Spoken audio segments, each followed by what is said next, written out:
Hey, I'm Dustin. And I'm Steve. Welcome back to the Wedding Photo Hangover podcast, the finest phototainment in the world. We are an irreverent look at photography. This podcast, like aspirin, will help you recover from your wedding hangover. And tonight we're going to help even more because we're joined by Lexie Machado. Alexa is a portrait photographer and educator in San Diego. She runs Lexie Machado Photography and also is building her own educational platform where she teaches people how to add a little bit of magic to her photos. And I'm also now realizing this is the second time we've run through it, and I've pronounced your name probably wrong every single time again, and I'm so sorry, Lexie. You were so close. You pronounced it right a few times. I like that every time I do it, I'm like, wait, I probably got it wrong last time. I'll just pronounce it a little bit different this time instead of like sticking with one. It's very entertaining. I'm so sorry. I'm so sorry. Good. Jeez. I love it. I love it when Steven messes up. It makes me feel better about myself. I'm not even going to tell you the right way to pronounce it. I'm just going to let you keep guessing. Oh wow. It's like a mystery box. One of those guests is going to put me on the edge of my seat the whole time. Wow. Really just trying to please you and make you happy. So on our first run through all of this, the first time when I also mispronounce your name every single time, we did forget to mention, Lexie, what are you drinking tonight? Oh, so I actually can't drink alcohol for health reasons, so I have celebratory celery juice in a wine glass. Showing Nice. them can't see, so I'm holding up my wine glass. That'll get you a nice little tipsy right there. Totally. Wait, what is celebratory celery juice? Is that like a brand or? That's just what I call it. I mean, I started drinking it like when I was launching my first courses, Mm-hmm. and I wanted to be fancy. So like at the end of my launch, I would pour myself celery juice in a wine glass and then celebrate. And so it kind of just turned into what I call it now. Do you make your own celery juice, or is this like I something you don't. go to the grocery and you're like, I'm looking for the celery juice aisle? I cheat. I get the bottled celery juice. Bottled celery juice. Yes. Interesting. Is the bottled celery juice better than when you juice it yourself? I'm Because going to say yes, because they add extra stuff into it. okay, because Like my wife what? and I have been like juicing celery recently, and every time she's like, "Steve, drink this," I'm like, "That smells like feet. I do not want to put that in my mouth." So something that doesn't smell like feet, I would be much more prone to try drinking. I mean, unfortunately, it kind of tastes like it smells. So, Ooh. but I mean, it's healthy. So there we go. It's like a zero, like you don't take on any calories with that, right? Like, is that my understanding of celery? I think you're thinking Those of you- actual celery, where it's like you burn more calories chewing it than That's what it is. gives your body. Yeah. If you're juicing it and drinking it, you're not burning as many calories because you're not doing the work. Oh, I chew while I drink. I do I was- like the whole thing. I was gonna say, unless like you got out a stone and you were actually like juicing it yourself, like grinding it down. Grinding Yeah. the celery. Lexie, do you grind your own celery juice? I tried a You tried. few times, yes. So not only did you go to the grocery to buy celery juice, you at one point went to the grocery. I'm looking for your juicing grinding section. I just want to grind my own celery. Yes, I've attempted to do that without a juicer. It did not work well. So now that we've confirmed that Lexie is healthier than both of us, I just want to know, Yes. what other healthy things are you drinking and eating that will shame us into being better people? I mean, that's basically it. I just try to eat healthy. Like I stopped eating out. I have a lot of diet restrictions because of health stuff too. So I am like, I don't eat red meat. I don't eat gluten. I don't eat dairy. But everything else is good. So just celery. So Just yeah, celery. pretty much. Celery, cardboard, water. Celery, cardboard, sounds- water. Yeah. So my wife was recently diagnosed with Hashimoto's disease, which is like an autoimmune disease. So like she's not supposed to do gluten, dairy, soy, And yeah, it's been a real life changer for us. That's why I've been juicing celery recently. And by I've been, I mean my wife has been, and then she's been trying to get me to drink it with her. And I'm like, I can go everywhere else with you on this diet journey. I can't do celery juice though. I can do everything else. But it's been rough. That's why I was hoping like you guys maybe some more tips and tricks for us as far as the health stuff goes. Yeah, I mean, it's been pretty recent, so I'm like in the process of trying to figure out how to eat right now without all this stuff. So I don't really have any tips yet. Yeah, not really. It's just a matter of like adding things back in and seeing. So are you doing like an elimination diet or something right now? Yeah. Because that's what we're doing. And by we're doing, I mean mostly my wife is doing. Yeah. I'm like half there with her. I'm like, I'll eat whatever you're eating when I'm with you, but when I'm not with you, I'll go back to my terrible ways. Yeah. I'm a terrible partner. I'm so bad. At least you try. Yeah. That's good. Yeah. But I mean, I feel healthier when I'm with her and eating things with her, which is most of the time. Because when you were with me, I didn't feel healthy at all. Every day with you was a cheat day. You're like, let's get pizza. Let's get cheeseburgers. I'm sorry, Dustin. And then I was like, 3 let's days. down beers with all of this. Hey, I would do that if I could. You just need to come up with some sort of an alcoholic celery drink. There we go. Like, can celery ferment? Is that celery ferment? Is that like a kombucha kind of thing? Oh man, that doesn't sound very good though. I mean, celery juice already doesn't taste that great. You drink it like it does. You're like, it's in my wine goblet, and then, man, it's tasty. Wait, so other than celery juice, do you drink kombucha? I don't. Don't? Doesn't kombucha have caffeine in it? Some does, yeah. Some kombucha has caffeine, some can have alcohol. Like, it gets wild in that world. Nice. Yeah, I've heard of it, but I've never, like... We have a friend that's currently brewing or fermenting her own. So, yeah, we're, like, curious to see how that goes. Yeah. Are you going to try it? Probably not. Kombucha is, to me, worse than celery juice. I'm just going to throw that out there. What does it taste like? If you imagine all the bad parts of celery juice, just times them by 10, and that's kombucha. So that's my opinion. My wife actually likes some kombucha, but not all of it. I'll stay far away from that. There's so many different types. You know, you could probably find one you like if it agrees with your dietary needs. But Lexie, we wanted to have you on to talk a little bit about photography and Photoshop and all that kind of stuff. Oh, photography. Yeah. We talk about that sometimes. Forgot about it. Awesome. So, Dustin and I were just kind of wondering, when did you start shooting? So I started in 2013. That was my senior year of high school. And Lexie, you're killing us. You were killing us. We were both like out of college by then. We're so old. Jeez. Steve, we're ancient. I feel old. We just to give you some reference, Steven and I come from a day where they didn't have juicers. That's not true, Dustin. That is not true. All juice once was grinded with stones and mallets. Y'all are prehistoric then. I know. Well, I witnessed the microwave being invented. It's just a real treat for us boomers to get to talk to someone so much younger. Gives us hope in the future. Jeez. Wow, this got off the rails real fast. Great. I didn't see any rails, Steve. Where were the rails? Yeah, I don't think they started to begin with. 2013, you started shooting when you were a senior in high school. I did, yes. So I had absolutely no idea what like professional photography was all about because my parents just didn't get professional photos done. Mm-hmm. And so I had no idea, have no pictures of me growing up. And then my friends actually wanted me to model for them, like as my senior portraits. And they took me to this tiny little patch of flowers, like out by their driveway.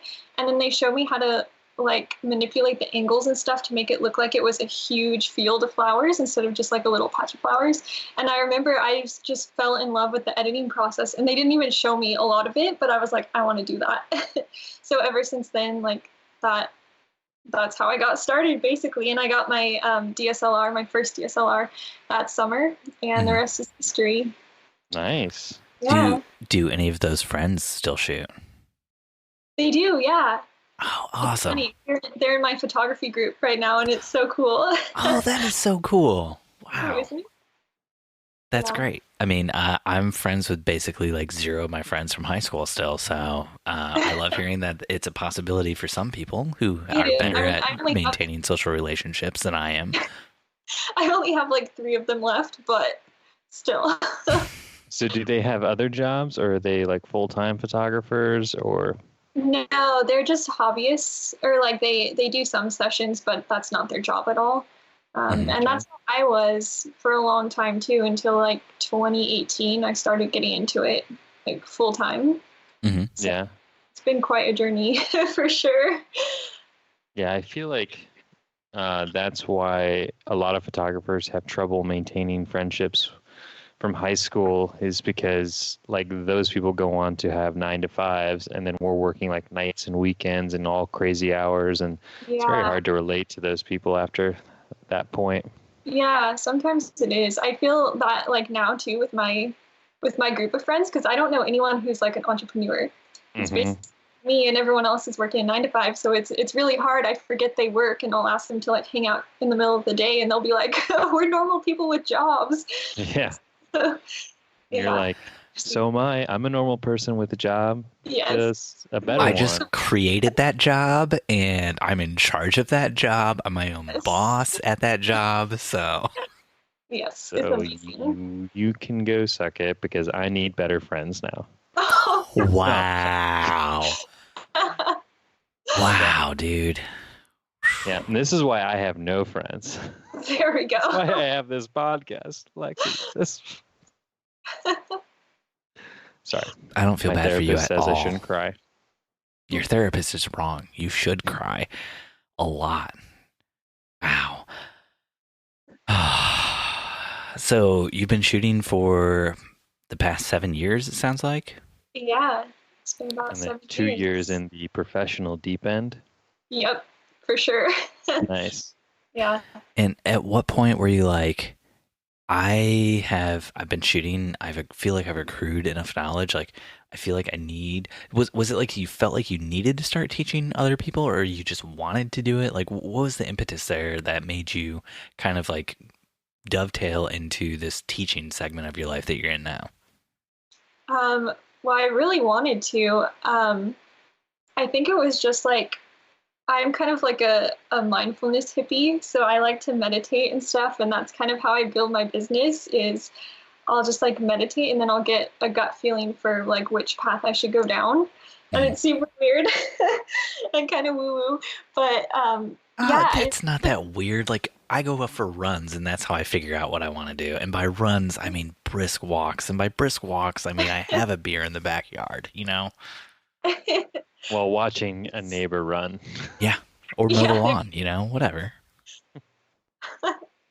But yeah, so it was just a feeling like it was something I really, really wanted to do. And I just kind of kept putting it off on the back burner because I didn't know like all of the tech stuff or like how to do any of the technical stuff behind it. And then it was just like things started falling into my lap. Like I would just watch these webinars that were just about like teaching and creating courses and stuff for like absolutely no reason, and I totally thought I was wasting time. And then when I got the idea to start making the courses, it was like I could use all that knowledge that I had been watching for so long just for fun, and so I was able to get the course up like within 30 days.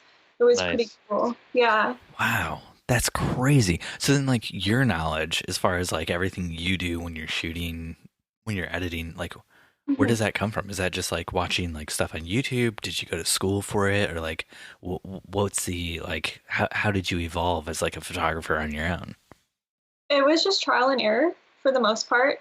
I was a biology student, and I ended up dropping out of that program and then I went to school to get my photography degree. But at that point, I had already developed a style, and I already pretty much knew everything that they were teaching.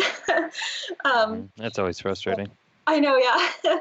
But yeah, I would say the majority of it, you definitely like don't have to go to school to learn how to do it. But I think like education, like getting taught by a mentor who's doing it is so important. Like I've taken a few courses that way, and then a lot of it was just me pressing buttons until I figured out what I wanted. So yeah, it takes a lot longer than if you were to like sit down and like learn from a course, but that's how I did it. How did you sort of develop the unique style that you have? I can't answer that question. Everyone always asks me, and it's just, I don't know. Like I've spent so long trying to like figure out a style, and I don't think I realized that I did have a style, and it was kind of happening. And then when I realized that like all of my pictures were like coming out this certain way, and there's like certain things that I do to every photo to make them all look the same, and then you kind of like streamline that, and it gets a lot easier. You get a lot more consistent as you go. So that's basically what I do. Walk me through a little bit this consistent editing process. Are you Dustin has struggles with consistency in his editing. Yes, that's why he wants to know. Yeah. Yep. Well, you mean like my workflow? Yeah, workflow. Yeah. That's the good professional way.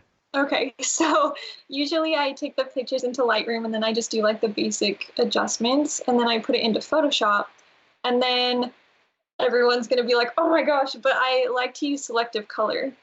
That's like my secret weapon, and it's like taboo in the photography world. Like everyone's like, don't use selective color. But that's honestly what I do to edit my photos. I use that. And I use like the hue saturation, and those are the two settings that I always like mess around with. Okay. When you say selective color, what do you mean? Because I've looked at a lot of your photos, and I don't see a lot where it's like everything's black and white except for one color, which is what most people think of when they think of selective color. So can you break that down for us a little bit? Yeah, it's an adjustment layer in Photoshop. Yeah. So you basically go in, and then you can tweak the colors. So like you can go into the blues or like the neutrals or the blacks, and then you can add certain colors into it. So it doesn't have to be black and white and then one color. It can be like you take something that's blue, like a blue wall, and you can change it to be a red wall or a pink wall or something like that. So it's really awesome because there's a lot of stuff you can do with it, and you don't have to be limited by like what's actually there, the colors in your physical environment, if that makes sense.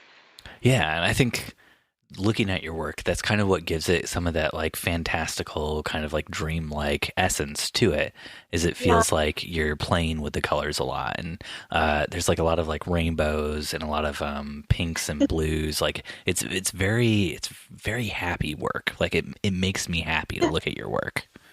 Oh, thank you.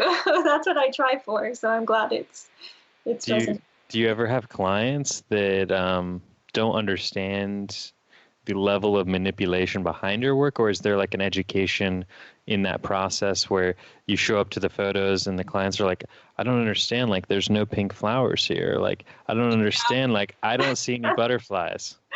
Honestly, I think that's why like I stand out in my area for the most part, is because people like the people who aren't photographers, they can't understand, like they're like, whoa, how'd you do that?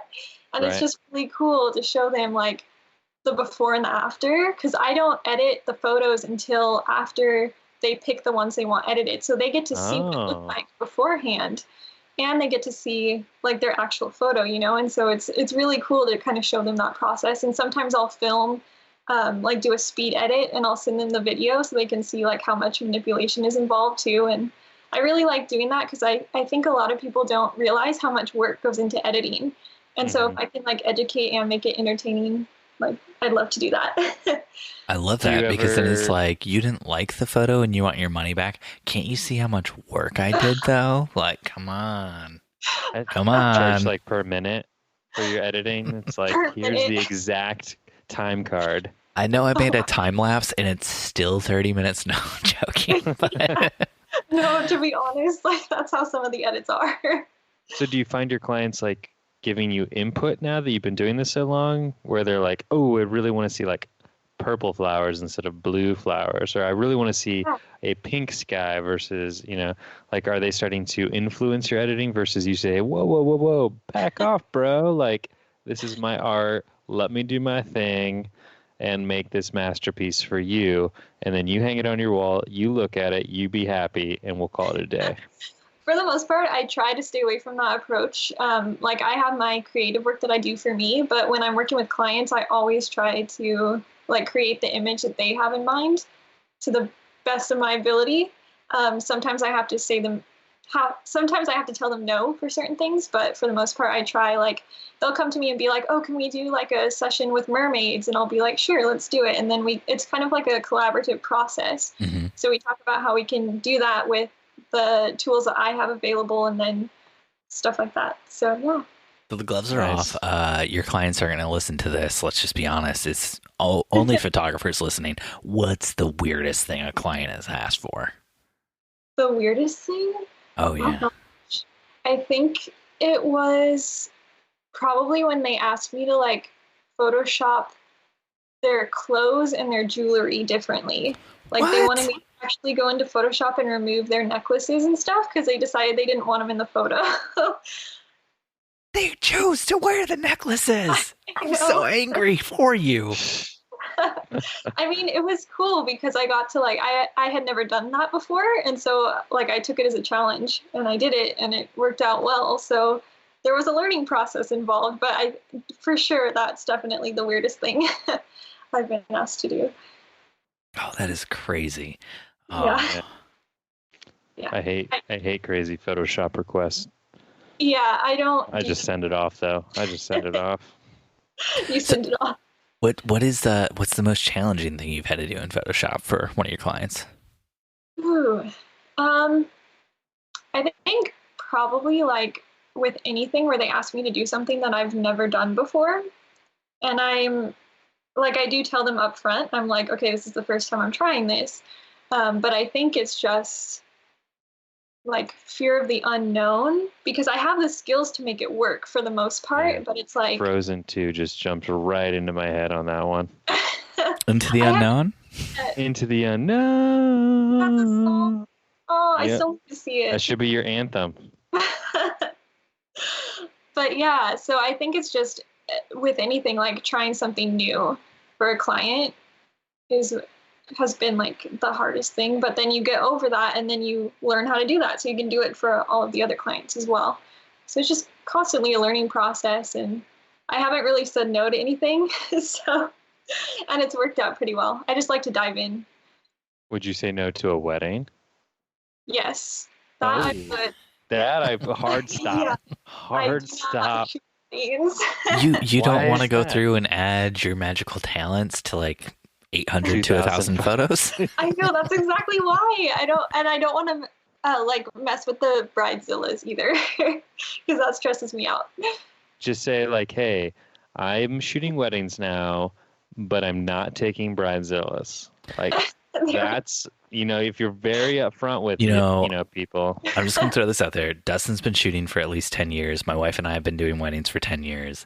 The fear every photographer has is that there's going to be bridezillas who ruin their business or whatever. And in 10 years, my wife and I don't think we've ever had somebody we would classify as a bridezilla. Like, I have. Your personality attracts like the kind of clients that you want to work with for the most part, which is why Dustin gets some bridezillas. And your price point.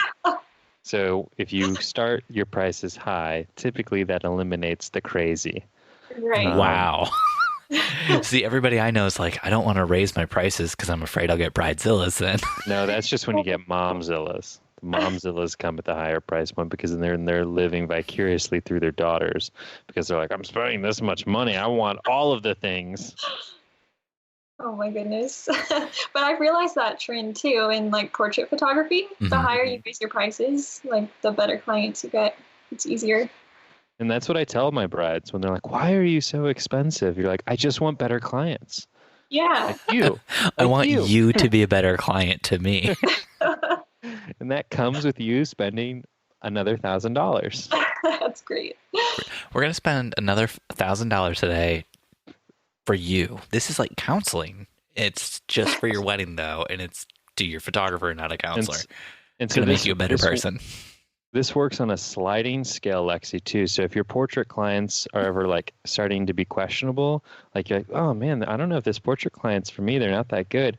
You just call them back and say, I have to charge you more because it's going to make you an even better client. Oh my God. I'm helping you to help me. That's a great idea. I'm going to take that advice. It's going into my business webinar. There we go. I'll let you know how that goes. Perfect.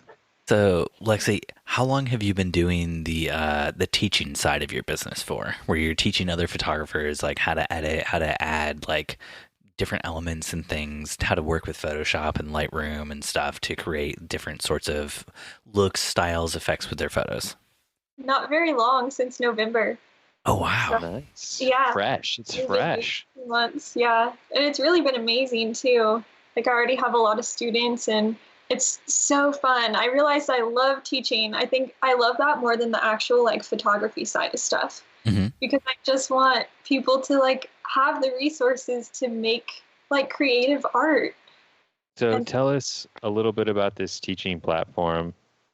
Like, are you like doing like what we're doing right now? Like, are you one-on-one? Is this like a pre-recorded teaching class, or how are you, as somebody who's never done any kind of teaching? Damn, Dustin, do a fucking Google search, okay? I'm just messing around. Just got new routers, man. That came off real harsh. I realized as I was like halfway through it, I was like, this is much harsher than I mean this to be. I'm sorry, Dustin. I'm also sorry, Lexie. You had to witness that. Yeah, so I have two different things that I'm doing right now. So what I have available right now is just a Photoshop course. So it's a 5-week course, and then it's a little bit different from just teaching Photoshop, because I realized like the number one objection to people not learning how to use Photoshop was time. Like they thought it would take hours and hours to sit there. And so I developed a system that has a whole bunch of videos that are less than 10 minutes, and then I put them in an order so they all build off each other. And then you only have to commit 10 minutes a day to finish it. And so that like busts the time objection. And so I realized I've been able to reach a lot of people that way, because that was like the huge thing that was holding people back. And I try to break it down as much as I can. And they're all pre-recorded videos, so you get like as much time as you need to finish it too. But then I also have like personalized help in the Facebook group, so they can like ask questions, and I'll make them videos and like go over, make sure they're understanding everything, because that's really important to me. Like if they don't understand it, I will literally make a video for them or call them or whatever, just to make sure that they understand. So it's a mix between like self-work and then getting support, like personalized support. That's amazing, because I feel like a lot of educational courses don't have that kind of relationship with the person making them, where like you can actually get that like, hey, this is my feedback, this is what I'm struggling with, and that person's like, let me help you out with that, let me, make you a video that'll teach you how to do this to get you through that. That's amazing. I love that. Thank you. Yeah, that's what I noticed too. So I was like, I really wanted to make it hands-on, and I like teaching too. So I'm like, I want to be in there and like help people. So it's a win-win. So how would you describe your ideal client for your educational platform? If somebody like pinned you down and forced you to do that.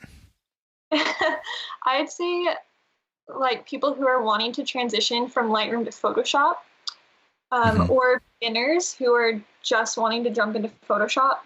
So I mainly focus on people who are beginners with editing or beginners with Photoshop. But I can also go into like people who are intermediate of Photoshop too, because I do teach like my own style and the fine art style as well. So I'd say anyone who's wanting to learn how to create magical fine art pictures that will help them like stand out in their market. Oh, cool. Nice. Yeah. I might have to buy one of these training things for my sister. Oh, really? Wow. Damn, Dustin, buy it for yourself first. Come on, give it a test run, you asshole. My sister is really into the magical portraits where she lives. She does a lot of mermaid sessions. I love mermaid sessions. I do those too. Yeah, she lives in Myrtle Beach, South Carolina.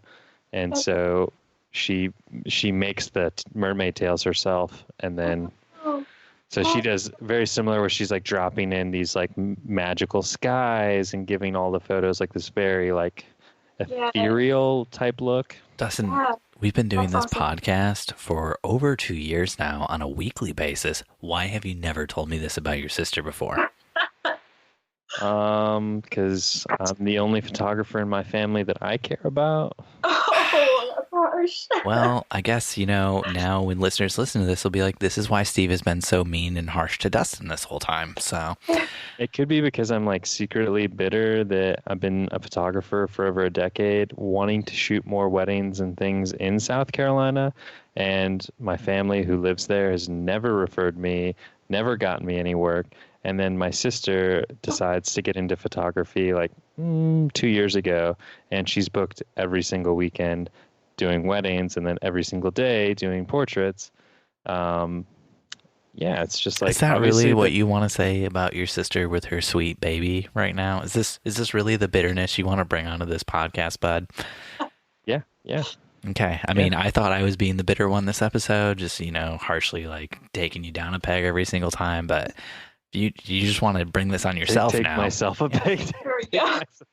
If you just want to peg yourself for us, that's cool. No. Leave that to you.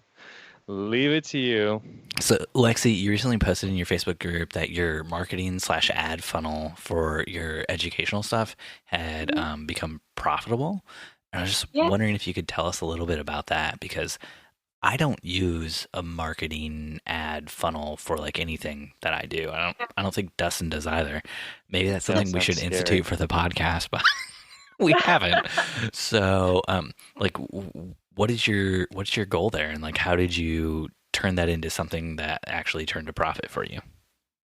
So first off, I'm going to say I'm still in the process of figuring it out. So I'm by no means like a professional at like making sales funnels and stuff. I have a lot of help, like coaches and stuff, but basically it's just a way to reach more people and utilize Facebook ads. So I wanted to reach other photographers at high volume, but I didn't know how to run ads. And so we just developed a system. Basically what a sales funnel is you usually offer like some sort of value. So in this case, I have a free like fine art training. And then after people watch it, if they decide we're a good fit, they'll jump into my Photoshop course. And so that's how I've been able to reach more people than I would just organically from my group, because my group is growing, but it's slow and I want to like get the word out to everybody. So that's kind of how a sales funnel works. And then it can take a while to find things that work, because like testing ads and stuff, because the Facebook algorithm won't pick all of them to show to people or to work and stuff. And so it's quite a process of just like testing the right ads, and it's been really interesting. But I think it's such a valuable resource, especially for photographers, because they can use this.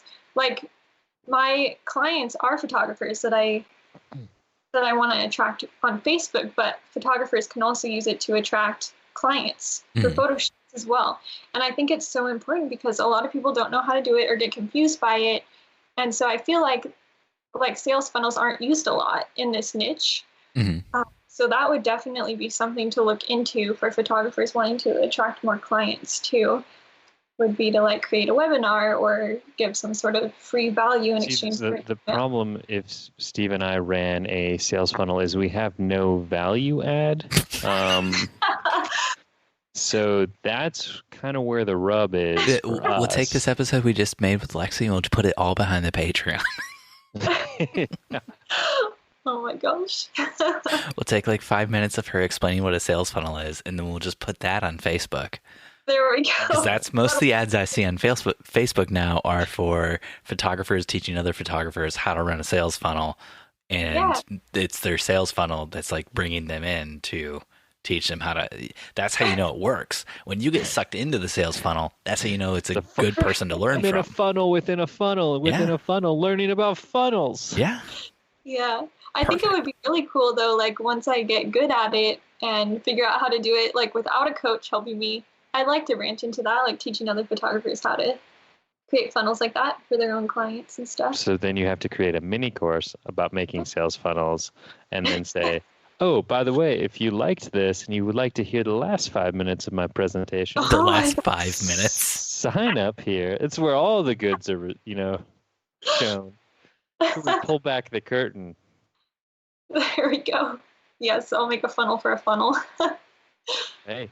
I love it. I love it. It's like you watch the first 90 minutes of this movie. If you want to find out who the murderer was, head over to our website for the last 5 minutes. That's terrible. I feel like a lot of sales funnels do it that genius. way. That's great. Whenever you guys say funnel, though, I just think of funnel cakes. Maybe it's the Midwest in me. I don't know. Maybe it's because I haven't had sugar in I'm like more of 2 a fan months. of elephant ears, personally. Like if we're just going there, fair food. That sounds like that's more of a personal problem. Yeah, But I wouldn't call it a problem, bud. depends on your figure, bud. Oh. Depends if you like big ears, I guess. I don't really know. I don't know where you're going with this. So, Lexie, as you work on educating more and more photographers, do you? It sounds like you're very passionate about teaching. Do you ever worry as you teach more photographers, especially photographers who might be in your same market, about like helping the competition out or like training up your competition to directly compete with you?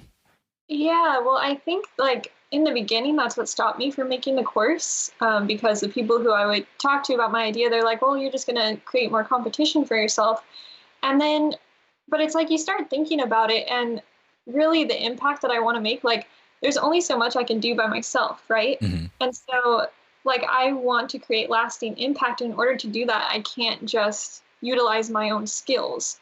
So I would rather teach other photographers how to do stuff, and so we can like create a movement, an artistic movement together. So I'm really into like community over competition, and to be honest, like everyone's style is different. I think there's so much room to have people doing the same thing because they're all going to have specific looks, specific ways of doing things, specific personalities that resonate with different types of people.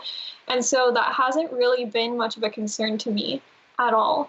I think like I should spread the word out as much as I can, you know? Sure. I love that. I love that approach to the whole thing. It's perfect. Perfect. It's perfect because it agrees with my own thoughts on everything, but you know. And it goes against everything I stand for. Yeah.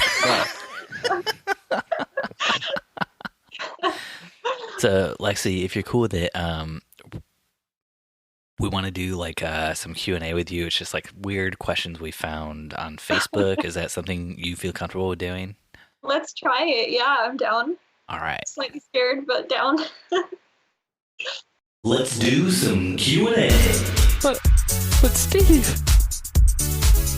Malik from a random Facebook group asked, I'm confused. What exactly does Lightroom do?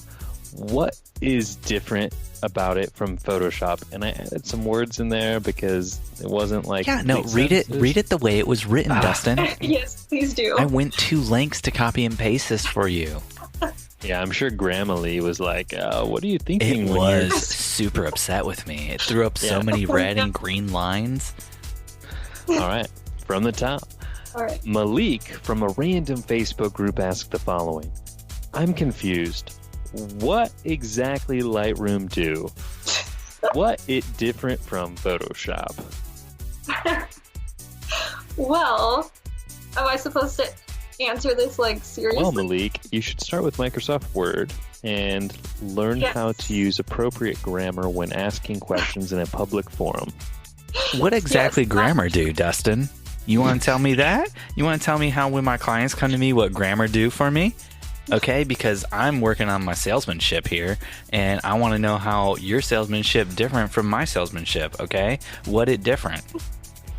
I think I proved my point. My images speak volumes. My images speak volumes.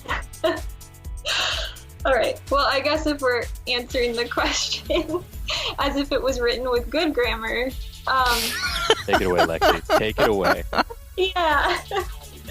I would say the main difference is just there's so many elements that you can utilize in Photoshop that aren't available in Lightroom. Like you can't composite in Lightroom. That's the main thing that I'm thinking of right now. Mm-hmm. You can't tweak the colors as much. You can't cut things out of a background.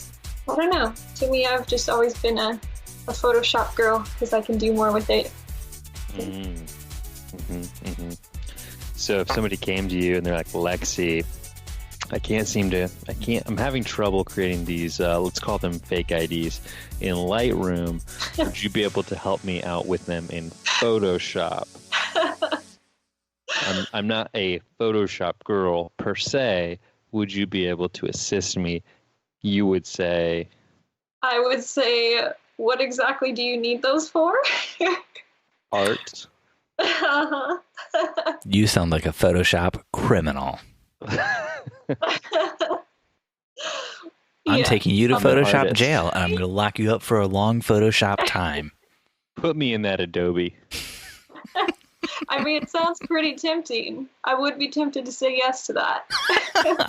I mean, fake IDs is where the money at, right? So that's how I taught myself Photoshop.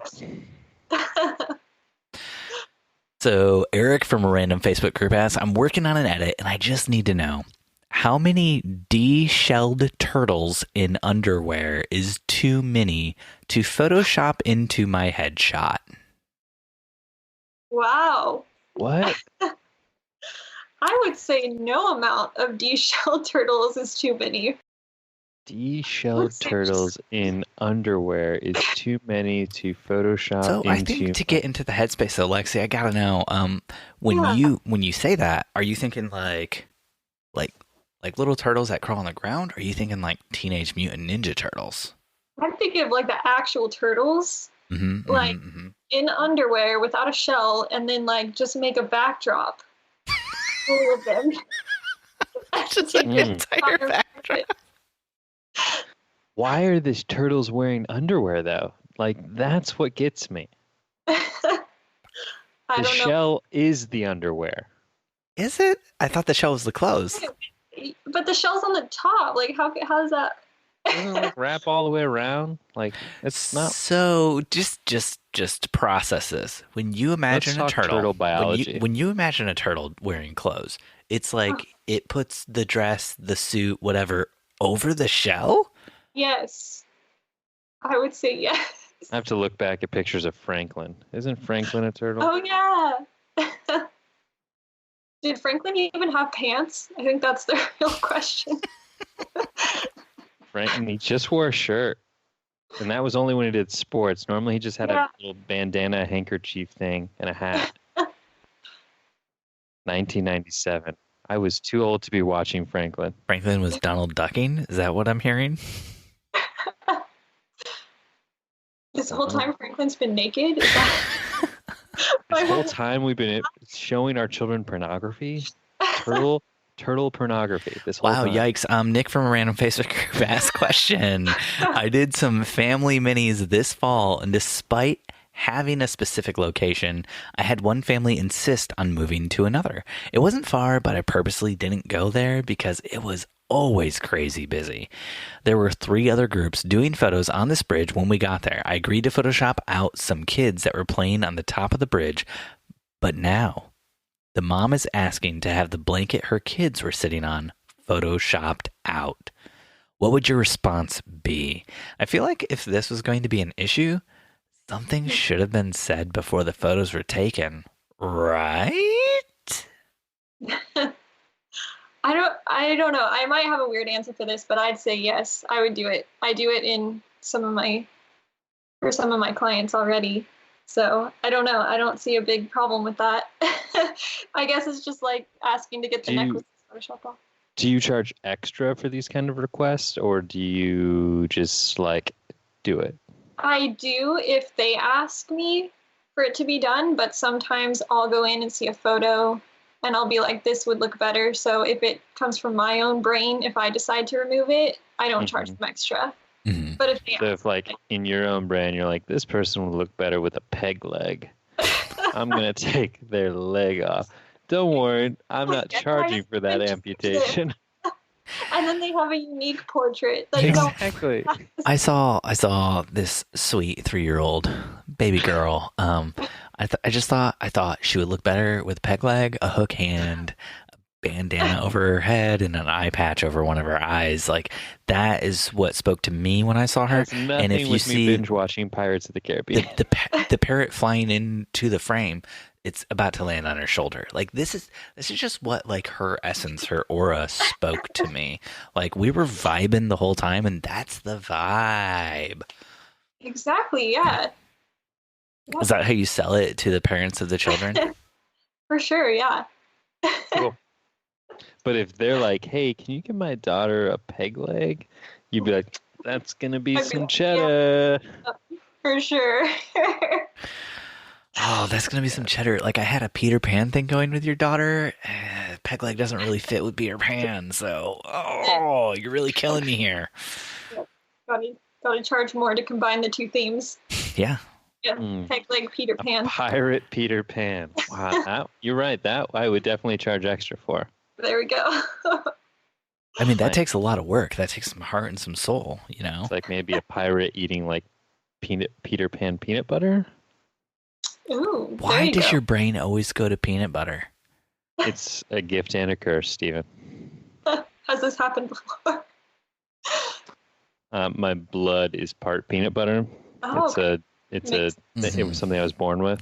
We had a conversation with the guys who run the company Giphy, and Dustin spent like half the time, which I had to cut out of the episode, I noticed that. asking them about Jif peanut butter. And it was like, what is going on with your brain right now, Dustin?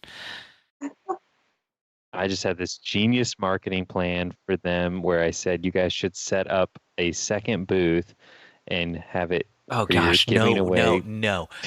I didn't cut this out of the other episode for you to put it in a future episode.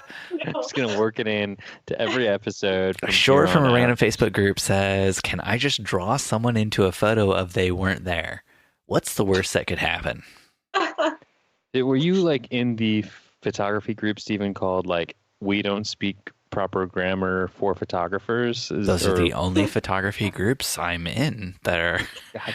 All right. that are worth being in for the sake of this podcast. Okay. There's a lot of great groups out there, and I try to stay far away from them. The deep Appalachian shoot and share group. Is that? Maybe. Who knows? I can't divulge my secrets. I mean, if they know I'm in there, they're going to kick me out. So, So you have to every now and then sprinkle in your own questions that sound Yeah. like this. yeah. You know how it is. Every once in a while, Esteban de Als just says a few random things. You know? Maybe all of these questions that you're reading me, you actually wrote. That Oh my would gosh. require a lot more creativity from Oh. Stephen. I would have to be much smarter. Not if you actually wanted to know the answer to the questions. But Well, you I didn't mean, know you were asking them. I do want to know the answer to the questions. Okay, Let's not throw that possibility out. I am here to learn. Okay, so the question was, if you draw someone in, Yeah. what's the worst that could go wrong? Yeah. What's the worst I that would could say- happen? I would say nothing bad can happen if you make it a stick figure drawing. I have a feeling that they're asking if you can drop someone into a photo that they weren't there. Oh, drop, not draw. I mean, we can go about it as if they meant draw, like literally hand Does draw it say somebody. draw or drop. It says draw. It says draw. Draw. Dustin I'm wants to believe assuming- something else. I have to believe. Dustin can't take based questions at on- face value. No, I like to dig deeper. Oh. So pretend Shore is right here in front of me. I'm sure you're a fantastic artist, Shore. I'm sure that you are an exquisite illustrator. But Dustin, are by you sure? Is that chance how you knew I see- pulled this one from the Appalachian Photographers Club? Yep. Yeah. And I'm a big fan of the Appalachian Photographers Club. Great mountain folk. But I'm assuming they were implying they'd like to drop someone into a photo and that person wasn't in that original photo. Like composite. Like a sequence of photos where they have a person that's like dropping, like literally dropping. Like bungee jumping in. They like to just take the photo and turn it into an animated GIF of one person just dropping in. Yeah, exactly. They drop and then they splat on the ground, and then there's just a pool of blood, and everybody in the family, like, progressively their faces just kind of melt off. Like, what is going on here? This is giving me ideas for my next potential viral photo shoot. There you go. Oh man. Call them bungee jump mini sessions. There we go. One family member comes to the studio, you shoot a sequence of bungee jump photos, and then the rest of the family shows up at a beautiful park. Go. Except there's nowhere to bungee jump around here. You'd have to do it like off the roof of their car or something. You just hang a zip tie from like the top of your garage or something, and there we go. Tree branch. Tree branch. Zip tie? Mm-hmm. A zip tie. Long ball of yarn. So, Lexie, if our listeners, if they want to find out more about you and about what you're doing, where can they go to find that online? They can find me on Facebook. I'm awkward Photog -- Lexie Machado Photography, and I also run a group there too. And that one's just for everyone to join. So yeah. Oh, that's awesome. And when they go to your Facebook, are they going to find any like cool stuff there? Do you have like some posts that went viral that might be up or anything like that? Yeah. So I like combining comedy and photography. So I do have series where I actually create like musical skits about being a photographer. So that's what they're going to find when they first come to my page. And then some viral memes and photo shoots, particularly one I just did where I took a couple session with my camera as my boyfriend. There you go. Yeah. I mean, So, good looking boyfriend. Hey, you know. I wouldn't trade him in for anything, really. Was it a Canon? What was it? Well, the one that I took a picture of was a Canon Rebel, but Oh yeah. I mean, I have a Canon 5D, so Whoa, you've already traded up? I did. Wow, you ditched your boyfriend already? Oh my since god! Valentine's. Actually, that was the one that was actually taking the photos of us. Whoa, so it was a threesome? It's really getting kinky. I know. Goodness gracious, Lexie. There's just layers upon layers with this viral post you made. Apparently. You know, sometimes somebody does your photography for you, and you form a connection, and you fall in love, and you can't help yourself. Yeah. You know. So if I were to ask, where's the rebel now? Where's the rebel now? I would say the rebel is my ex-boyfriend now because I started dating 5D. Ouch! Oh, 5D. You're not concerned about the rebel's feelings? You're just coming on a public podcast and blasting it out there? It's a camera. Does it have feelings? Whoa. Wow. After everything it did for you on Valentine's Day? Here we go. Jeez, I hope it got photo credit. It did. Don't worry. Thank you so much for coming on the podcast, Lexie, and talking to us for a little bit about everything that you're doing. It was really amazing talking to you. Yeah, thank you guys for having me. This was actually really fun for my first podcast debut. Hey, that's what we're here for. Well, we hope they're all more fun than this one was. Thank you. So at the end of each show, Lexie, we normally do just like a little, what we're up to of recent, which you are more than happy to partake in if you'd like. Sure.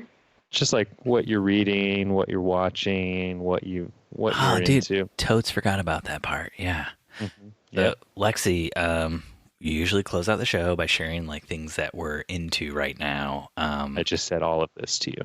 But now I'm saying it for the show. This is going to the show. What you said was just for Lexie. This is for the show. And now me saying it's for the show is also for the show. So this is all show now. We're in the show zone. You were in like the Oh, blank zone, the dead zone. Now you're it shows up. technically in the blank zone. I mean, look at you. It's an audio podcast, Dustin. Come on. So, Lexie, what would you recommend to our listeners? What have you been into recently? You know, music, movies, photos, photos, podcasts, music, movies, books, like anything that's like purely entertainment, not necessarily something like photo related. It could be educational, just like not photo related. Something, you know, just de-stress, declutter from all the photo stuff we see in our lives. I'd say the biggest thing that comes to mind is guided meditations by the Honest Guys on YouTube. Mm-hmm. I'm such a huge fan of them because they do like fantasy meditations, and then they'll like have you create a world like in your mind, and that's what I use to create my creative composites. Is I'll do one of their guided meditations and then create work from that. So it's been inspiring me a lot. You snuck one in on me because I said not photo related, and then like you brought it back to being photo related. No, I'm messing with you. That was perfect. Perfect. So walk us through, what is a guided meditation? Because I am as far from Zen as it can get, if that's related to meditation. Guide Dustin on a meditation right now. Yeah, go for it. No, I can't do that. But I'll tell you what it is. Listen, I know you feel like you're meditating when you do that, but what you're really doing is mocking people who meditate. So just FYI. This is how I meditate. I mean, that's technically a meditation pose. Boom, Steven. Lexie, don't side with him. Come on. We need to do more podcasts with Lexie. That's all. I'm putting it there. I'm saying it now. I'm down. If Steve's ever sick, Lexie, you're his new stand-in. Okay. Or even if he's not sick. Wow. Okay, so anyway, you wanted to know what a guided meditation. Yes. Okay, so basically, let's see, how do I explain this? It's just like calming music, and then there's a narrator, and they basically just tell you like certain breathing patterns. Like they'll tell you to like breathe in through your nose for counts of 4, and then hold it, and then breathe out of your mouth. And that kind of just like calms your nervous system down. And then usually they do a body scan, so it'll tell you to like be aware of certain parts of your body or like any pain that you're feeling, and you just like put your attention to that area and concentrate on it, and that kind of like gets you into the present moment. And then after that, they'll start a guided meditation. So they'll basically just walk you through a story and like ask you questions during it. So they'll be like, what do you hear? Or they'll tell you what you hear, like you hear the wind through the trees or whatever, and then they'll give you like some time to picture that. And it's just a nice way, like I have anxiety, and so if I get too worked up, I just listen to one of those, and it kind of just like takes me back to the present moment. So what was this called? I'm writing this down. Sounds fantastic. Yeah, it's called The Honest Guys on YouTube. Honest Guys. Yeah, and they do guided meditations. YouTube, is that like a website? Great. It's a YouTube. I don't know how to answer that question. I'm sorry. Steven and I are very old. These new millennial technologies really are lost on us. YouTube is like it's like a VCR for the internet. Basically, yeah. It's just like a giant robot device, like the Matrix, that's popping these cassette tapes in. Yeah. You search for words, and the robot finds the VHS that corresponds with your words, and then it pops it in, and you can watch it in a little screen on your computer. There you go. Little window. If I remember correctly, you have to make sure you rewind them. Yes. That is a key component of YouTube, is rewinding. Yeah. Be kind, rewind. You should start like a troll, like Instagram, Facebook ad that says like, hey, there's a new update to YouTube. Make sure you rewind your YouTube videos before ending them. Or you can start that right now. Just get on YouTube on your photography account. That'd be perfect. And just start commenting on like famous YouTubers and just be like, I can't figure out how to rewind this. I don't know if the next person will know where to start. Just leave that comment on every single YouTube you see. Okay. I totally want to do this now. See? It's what this podcast is all about, Lexie, is bad ideas. All right. I love Well, it. we should wrap this up. Steve, 'Cause- what are you into? What you dropped the little ditty that you right. binge watched all of Game of Thrones without telling me about it. Yeah, I did. Binge watched Game of Thrones, caught up on Schitt's Creek, caught up on Brooklyn Nine-Nine. Like I'm in my zone, you know. I got that good stuff. The going zone on. of no work because you're binge watching an incredible amount of television. I mean, that is also true. It was a weird month, dude. I was in a funk, dude. But I'm coming out, dude. That's Why how do I keep felt saying about dude? all of February. February is a funky month in the Midwest, Lex, because it's like cold and nasty, and we're not working a lot because nobody wants pictures when it's cold and nasty. You're basically in hibernation. But it's not like a bear where you're like, I'm so happy because I'm sleeping all the time. It's like I'm miserable because I haven't seen the sun. There we go. If I'm gonna plug anything to you, Dustin, last night I was listening to an episode of Reply All, a podcast. I know you don't listen to podcasts, but I don't know what those are. There was a guy on it, and he like remembered a song from his youth, but he couldn't find the song on the internet. And so they tried to help him figure out what the song was, but they also couldn't find it on the internet. And it's just like this crazy thing. Like they end up like a Weird Al song. They end up hiring like a band of musicians, and like the guy comes into a studio in LA, and like they recreate the song from his memory, and it's just like this wonderful, beautiful thing. It's a video. I won't spoil it. No, it's an audio only. It's Reply All. They talk about stuff that happens on the internet, and it's beautiful and it's wonderful and it's glorious. That sounds really interesting. It's one of my favorite podcasts. They do weird stuff. They had like a whole episode where like they try to track down people like telemarketing scammers, and like they actually like flew to the other side of the world to where the scams were happening, and like got into some seedy situations while trying to track down the story. Like it's one of my favorite podcasts. It's PJ Vogt and Alex Goldman. Like they're just they're really weird, interesting guys, and they just research weird stuff. It's great. Good times. Like us. I was gonna say it sounds like me. Yeah, I feel like that's a good part of it. Like everybody feels like they could be an Alex or a PJ. So, Dustin, what are you into? I don't want you to feel left out. Oh no, I mean, I don't really know. I've not been into too much of it. I listened to a couple of great episodes about Imaging USA. You can't plug your own podcast on your podcast. Well, that's something I've listened to recently, which is new for me to listen to. Jeez. All right. Well, we should probably call this one quits because I got to look up Casey Neistat's YouTube and leave a bunch of comments about rewinding them. So there you go. Go. Who knows? YouTube might listen and they might actually start putting a rewind button at the end. No, we don't need that. Please click to rewind. Please, sir. Dustin, you're killing me. You're killing me, bud. You're killing me tonight. That's Lexie, what I'm here for, Stephen. Thank you so much for sticking with us through the first time we ended, then through Dustin restarting it, and then us ending again. And it's really been a pleasure talking with you tonight. It's been really fun. Thank you for having me. Have a good night, Lexie. I appreciate it. You guys too.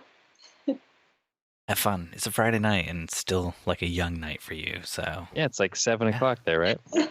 My idea of fun is like photoshopping stuff. Wow. I will send you some wedding photos. Hold on. Oh, no. Oh. Weddings. Have you ever done like a fun bridal portrait session? I have not. I've done a creative one that wasn't technically their wedding, but they wore their wedding dress. Is that kind of along the same lines? That one was just something that might force you to shoot a wedding. I've shot weddings before. They're just not my thing, man.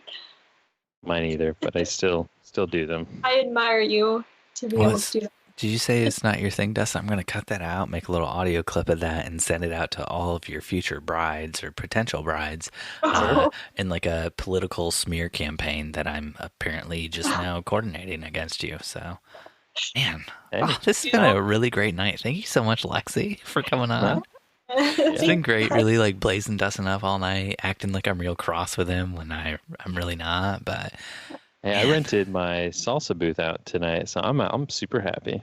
nice. Yeah. Cool. All right, I gotta go. Gotta Alright. finish a wedding tonight. Speaking of weddings. All right, have a good night. Have a good night, guys. Bye. Bye. Talk to you later. Thanks for listening to another episode of the Wedding Photo Hangover podcast. If you love the show, please leave us a 5-star review on Apple Podcasts. If you want to connect, we're at Wedding Photo Hangover on Instagram. Dustin is at Dustin_McKibben. And I'm at Stephen Van Elk. And if you want to find Lexie, she's at, shoot. I should have had this queued up. She's at so many places. She's at so many Should places. have had this queued up. On the Instagrams, where is she? Because she gave us her Facebook already. On the Instagram, she's at Alexa the Awkward Photog. We have an awesome Facebook group you should join. Just search for Wedding Hangover. And if you want to join Lexie's Facebook group, all you have to do is search for the Awkward Photography Community. I believe. I'll include a link down below in the show notes for people who are interested. It's a really cool community. If you want more content, head over to the Patreon by going to patreon.com/WPH. Thanks for listening, and we'll see you next time your head is pounding, your limbs feel like dead weight, and your entire being aches for the sweet embrace of death. That's right, next week after you shoot another wedding.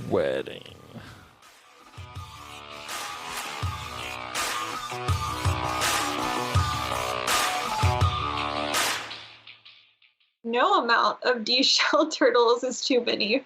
Wedding Photo Hangover was edited this week by Steve Van Elk of Bespoke Tone. Go to Bespoke Tone for all of your photo, video, and audio editing needs.